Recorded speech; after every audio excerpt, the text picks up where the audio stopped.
So at the, okay, now when you're going to see it, oh wait. So at the end of 90 seconds, the person whose image is up there will breathe, and in the summer, a jet of water comes out. of their mouth. So like they're human, they're oversized gargoyles. Oh, how funny. And what's great is that this plaza here has a skim of water on it. Like maybe like a quarter of an inch of water. So it's kind of like this fantastic thing where the people in the plaza are like walking away, Oh, nice. and the kids will come here. The artist hadn't really intended this, but it kind of turned into a water park.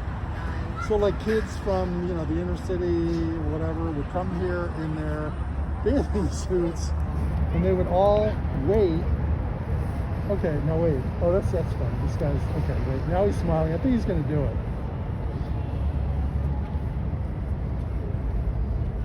But they don't do it in the winter.